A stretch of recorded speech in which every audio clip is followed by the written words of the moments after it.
Ահա այս կտորից կարելու եմ կարդիգան, սա տրիկոտաժի կտոր է, որտեղ մի կողմը այսպես ավելի արտահայտիչ է, այսպես ֆակտուրայով է, մյուս կողմը ավելի հարթ է։ Ես այս կտորից կարելու եմ կարդիգան կամ ժակետ, ոնց կարելի այդպես էլ կարող ենք ասել, այն լինելու է իմ համար եւ ունենալու է հետեւյալ տեսքը կամ մշակման հանգույցները։ Սա հատուկ ընտրում եմ իմ կարի կուրսի համար եւ ընտրում եմ այնպիսի անկյուններով հատվածներ, որ կարողանամ այս մշակումները ցույց տալ վիդեո տարբերակով։ Այստեղ լինելու են ռելիեֆային կարեր, քանի որ դեռ կարի տեխնոլոգիայի սկզբնական շրջանները դա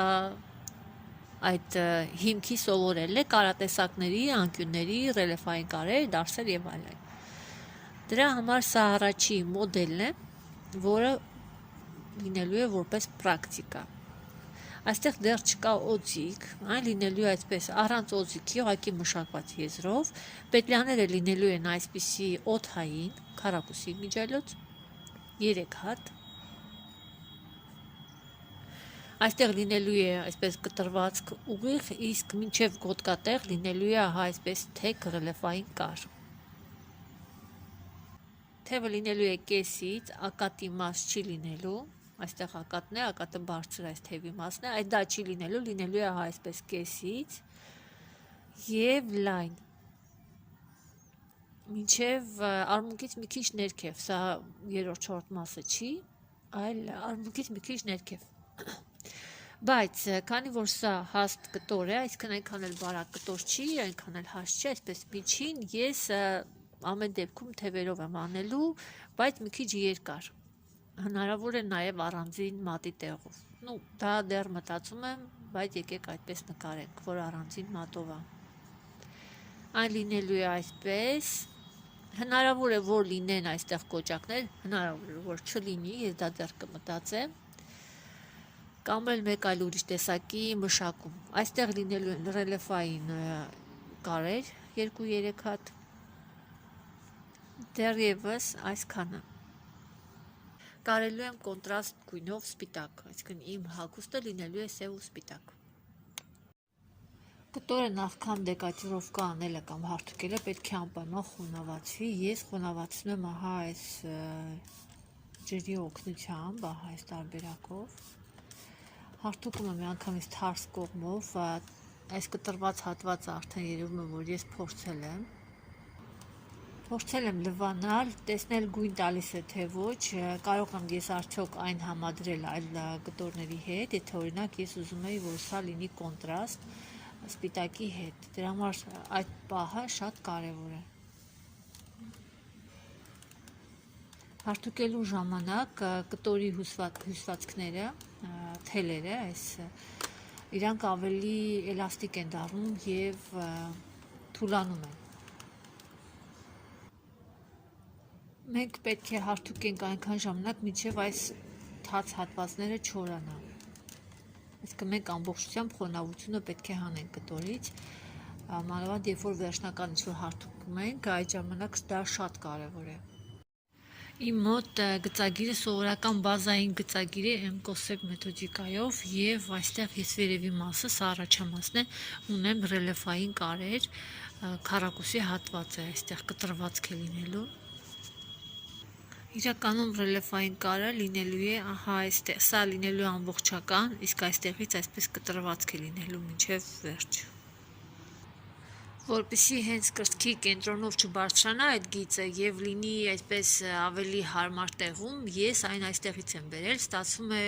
ոչ հավասար, փոքր ավելի մոտ դեպի կրծքի կենտրոնը, այն բարձրանում մինչև բկանցք։ Այս հատվածը լինելու է ռելիեֆով այսպես հավաքված։ Շատ դժվար կլինի հաշվարկել ռելիեֆային կարերը լինելու 1 մմ, թե որքան կնստի եւ կհավաքի այդ կտորը, դրա համար սկզբից ես կարելու եմ կտորը այդ հատվածում, հետո նոր ձևեմ։ Այս հատվածը ես տեղադրել եմ այսպես հավելյալ կտորով, ուղղակի քառակուսի կտրած, դեռ չկա այստեղ կարեր, հիմա կկարեմ ռելիեֆային կարեր, որը ունի 1 մմ խորություն, սա 2 դետալ է, այստեղ կտրեմ, Եվ հետո նոր արդեն միայն այս դետալը դնելով այստեղ կձևեմ։ Ես մոդելավորում այնպես չեմ արել, որովհետև հետո ուղղակի սկոչով կկպցնեմ սրանք հետ իրենց տեղերը, այստեղ բարդ մոդելավորում դեռևս չկա։ Այս դետալը ձևելիս ես այս հատվածը ընդամենը այսպես կծալեմ այս կողմը, իսկ երբ որ արդեն վերջացնեմ ձևելը, այս հատվածը կկպցնեմ այս ընդհանուր դետալին։ Ես առանձին այն հանել եմ այսպես, որ հետո հետևամասի դետալի հետ ամբողջական մի դետալ կազմվի և կտրտվի մի փոքր բացվի, ուղղակի մի քիչ այսպես լայն լինի, այստեղ ուղիղ է։ Որպեսզի ես չկտրեմ բազային գծագիրը, այստեղ ես դիմեցի այս տարբերակին, հիմա մնաց ինձ ձևել այս դետալը, որ պետք է լինի ամբողջական այս դետալի հետ, այստեղ մենք ունենալու ենք այսպես ամբողջական դետալ անկյունով, սա չի լինելու, որտև ես սա արդեն առանձին եմ ձևել։ Այս տարբերակով սկզբից ես գծեցի այս դետալի տեղը, առաջամասի, և հետո նոր այս ընդհանուր ներքևի դետալը ամրացրեցի արդեն այսպես ուղղակի երկող դնելով։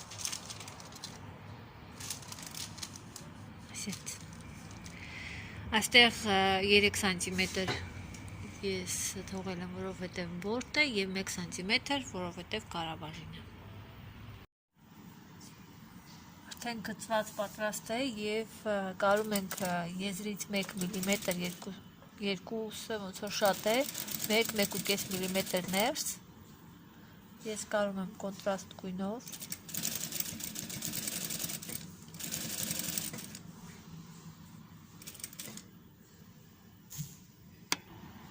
և արդյունքում ստանում ենք այսպիսի ռելիեֆներ, սրանք հարդարման կարեր են զարդարելու համար է։ Տրվածքի այս սուր հատվածը ես մշակում եմ այսպիսի դուբլիրինով, կարելի է դնել հենքիթելի ուղղությամբ կամ էլ ոչ, որտև այստեղ իրականում ուղղակի որ հաստ լինի այս հատվածը, հատեր չգնա, դրա համար ենք դնում։ Հնարավոր է, որ ես հետո դա հեռացնեմ, հլը կտեսնեմ։ Իսկ այս մյուս կողմի վրա պետք չի ոչ բան անել, ուղղակի հիմա կկարենք։ Ինչպես եմ ես կարում այսպիսի ուղիղ անկյան տակ կտրված հատվածները։ Նախ առաջինը ոչ միշտ, բայց մշակում եմ այսպես կլոր տարբերակով, հաշվի չեմ առնում դուբլիրինի հենքիթելի ուղղությունը, չնայած կարելի է ինչ-որ մի պարագայում անպայման հաշվի առնել և դնել միայն հենքիթելի ուղղությամբ, համ կտորի հենքիթելի ուղղությամբ, համ դուբլիրինի, որ ավելի ամուր լինի։ Այստեղ գործվածք է և ես հետո կարելուց պետք է կտրեմ այն թողնելով 1 միլիմետր, հնարավոր է, որ հատ գնա, չգիտեմ երևում է թե ոչ, իմ կարծիքով չի երևում, բայց երևում է մի փոքր, կան հատիկներ, այսպես գործվածքի հատիկներ, հնարավոր է, որ այն հետո գնա, դրա համար հարկավոր կլինի, եթե իհարկե հարկավոր լինի, ամրակար անել, ամրակարը ձեռքով։ Սա շիտակ կողմն է, այստեղ մեր ռելիեֆային կարերն են, որ ես արդեն կատարել եմ, սրանք ավելի շատ հարդարման կարեր են, ու պատկանում են այդ խմբին, դեկորատիվ տեսք ունի։ Այստեղ 1 սանտիմետր ես թողել եմ կարաբաժին և այստեղ նույնպես, և ներքևի մասը նույնպես կա կարաբաժին։ Հիմա երբ որ ես դնեմ, ստացվում է 1 սանտիմետր ներքև պետք է դնեմ այս իմ դետալը, այստեղ ցույց չի երևում, և այստեղ իմ համար որպես գիծ կարի պետք է լինի այս ռելիեֆի գիծը, որ հազիվ է երևում ձեզ։ Չնայած մենք սա որպես առանձին հանգույցի մշակում անցել ենք, բայց թող լինի կրկնություն, կարում ենք մինչև այս անկյունը,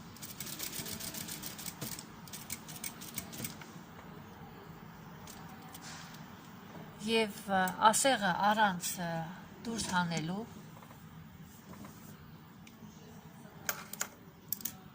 կտրում ենք մինչև մեր այս ասեղի մասը, որ ավելի լավ ուղղակի շրջվի։ Ես դեռ մի քիչ եմ կտրում։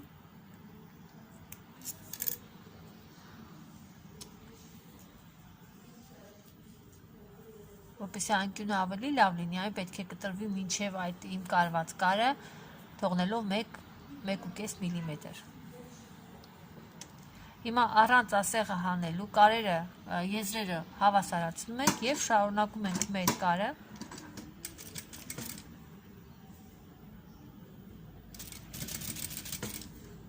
ըստ մեր կարաբաժնի։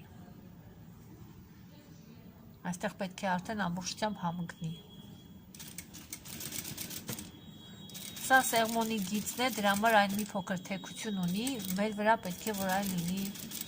շատ լավ։ Սկսում եւ վերջացնում ենք կարը ամրակարով։ Հիմա որպեսզի միանգամից շրջեմ, ես կկտրեմ այդ իմ կարած կարը մինչև այդ անկյունը, այսինքն նա վերջի կարի կութը, եւ հիմա տեսնենք ինչ ստացանք։ Այսպիսի անկյուն։ Այստեղ վերջնական կստացվի, որ պետք է մաքրակարենք ամբողջությամբ կամ փակենք ծիսմայով, եթե ըստ մոդելի այստեղ կարող է լինել օրինակ կար ռելիեֆային։ Այսպիսի դետալ ստացա։ Կարծում եմ այստեղ ամրակարի կարիք չի զգում, որովհետև բավականին հաջող հարթուկվեց։ Միայն թե հիմա մտածում եմ մաքրակարով ուղղակի ավելոկով մշակեմ, թե փակեմ ինչ-որ ծիսմայով։ Ռելիեֆների եւ ընդհանրապես սեղմոնի գագաթի հատվածներում անպայման պետք է սուճ ուժի արվի, այսինքն պետք է խտացնենք այս ավելորդ կտորները հարթուկի միջոցով։ Խտացնելու ժամանակ ես ուղղակի հարթուկը այսպես շատ չեմ այս կողմենքով տանում, ուղղակի այսպես բերում եմ դեպի այս կենտրոնը եւ այսպես ավելի շատ վրա դնելով եմ հարթուկում։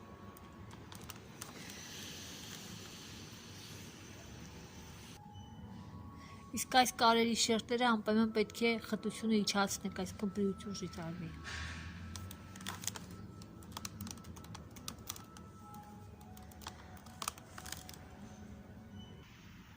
Այնուհետև զաուճ ուժից, այսինքն մի կողմի վրա կարաբաժինը պետք է ծալենք։ Դա հիմնականում լինում է այս կտորը, որ կա, որ դրվում է վրայից, դրա կարաբաժնի ուղղությամբ, այսինքն դրա ուղղությամբ են դնում։ Սենկույնը մի փոքր դժվար է նկարելը, բայց մոտարպես ահա այսպիսի պատկեր եմ ստացել։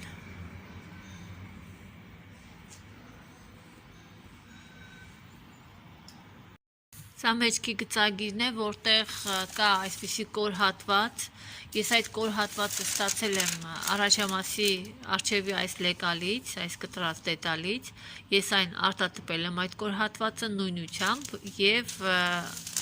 փոխանցել եմ արդեն ահա այս հատվածին։ Ինչպես եմ փոխանցել, եթե հիմա ուշադրություն դարձնեք, չի երևում, այսպես տեսնում եք գծիկներ կա, դա նշանակում է, որ ես սա դրել եմ և ֆիքսել եմ այս հատվածը և ահա այսպես բարձրացնելով ուղղակի օճառով այսպես տեղերը նշել եմ ներսից։ Մոտավորապես տեղը նշելուց հետո արդեն երբ որ մենք հանում ենք, մենք տեսնում ենք, որ մի քանի տեղ սենց նշաններ ունենք, օրինակ սա ուզում էի, որ լիներ հենց այս գծի վրա, բայց հետո փոխեցի և ավելի մոտ է այն կողքին, ավելի փոքր կլինի դետալը։ Եվ վերջում արդեն այդ կլոր այդ գեղեցիկ գիծը դուք կարող եք ուղղակի այդ լեկալը դնել և այդ կորը գեղեցիկ գծեք մինչև այն երկարությունը, որ դուք ուզում եք։ Բնականա դուք սա չեք կարել ուղղակի, ես ասում եմ ցանկացած հագուստի դեպքում, երբ որ ուզում եք այս տարբերակով փոխանցեք կտորին։ Այստեղ ես ունեմ ուսի սեղմոն, ես այն չեմ մոդելավորմամբ հանել, այն հիմա կա և հնարավոր է, որ վերևից ես ինչ-որ կակետկայի նման ինչ-որ բան անեմ, որը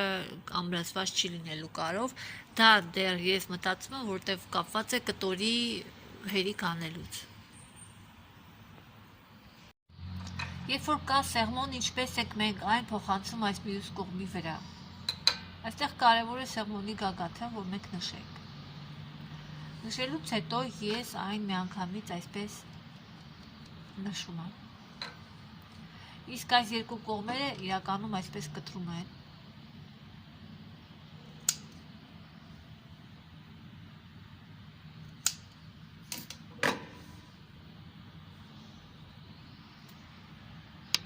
Եվ արդեն այս մյուս կողմում մենք տեսնում ենք երկու կողմերը սեղմոնի եւ գագաթը, որ պետք է դա ուղիղ գծով միացնենք։ Կարող եք դա քարնով անել։ Քանի որ իմ մոտ այնպես է ստացվել, որ նշումները եղել է շիտակ կողմի վրա եւ ես հիմա չեմ տեսնում թարս կողմից, որ պետք է կարեմ սեղմոնը, ցույց տամ, թե ինչպես եմ ես անում, երբ որ ունեմ ընդհանրապես գագաթը նշած եւ ունեմ երկու կողմերի այս չրթվածքները, այդպես է հայերեն։ Սա հիմնական է դրա համար ամրակարով։ Եվ հիմա երբ որ ես կարում եմ ուշադրություն դարձրեք, ես համարյա թե հագուստը չբլանդեցի, բայց դուք կարող եք ցանկացած դետալ նախքան մեքենա կարելը պարտադիր սկզբի ժամանակ բլանդել նոր։ Եվ արդեն դեռ գագաթին չհասած, արդեն մոտ մի 3 սանտիմետր բարձր, 2 սանտիմետր բարձր ես արդեն զրոյանում։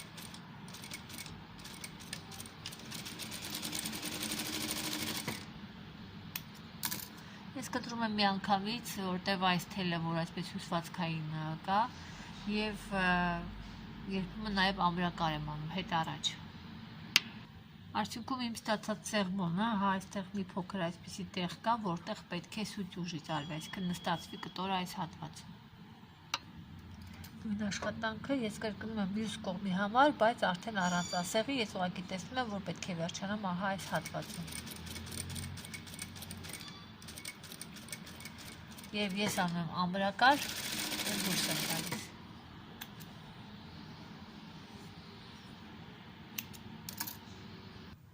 Եթե իհարկե դուք չխուսափեք մեջքի սեղմոնից եւ այս սեղմոնը անեք, ապա այս հատվածում միշտ ավելի լավ է նստելու, քան առանց սեղմոնի դա միշտ իմացեք։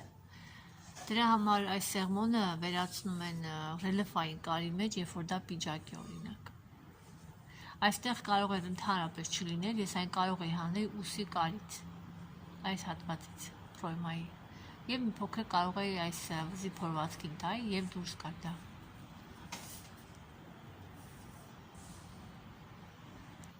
Ես մտածում էի այստեղ կակետ կանեի սրա նման, բայց հիմա արդեն չեմ ուզում և եթե կտոր է բավականացնի, ուրեմն կապիշոն կանեմ ուղղակի գլխարկ։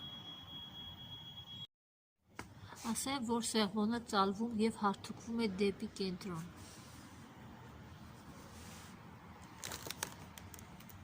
Այս տարբերակով։ Սեղմոնի գագաթի մասը պետք է անպայման նստացնենք։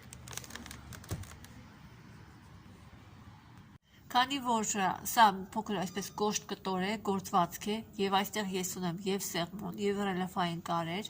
և ուսի հատվածում իմ կարը կստացվի շատ կոպիտ, հնարավոր է, որ ստացվի կոպիտ, իմանալու համար ես հիմա կբլանդեմ սա ամբողջությամբ, այդ թվում նաև կողքի կարերը, և կշարունակեմ աշխատանքը արդեն փորձից հետո։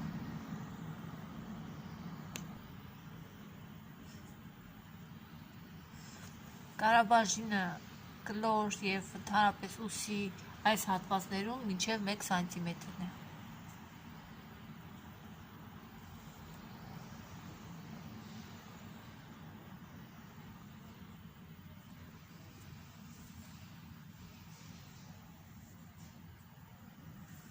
Այստեղ հնարավոր է, որ ես ուսի այս հատվածում դնեմ ծիսմա, որտև ինքը այսպես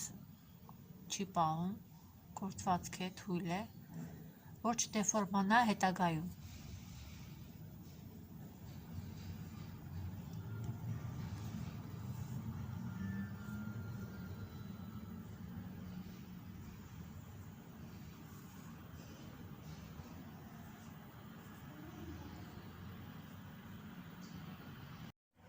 Աշխատանքը դեռ պրոցեսի մեջ է, ես արդեն ուղղակի սկսեցի բլանդել, որտեղ երբ որ ես սկսում եմ կարել ու այդպես իրար հետևից ամբողջ դետալները հավաքում եմ,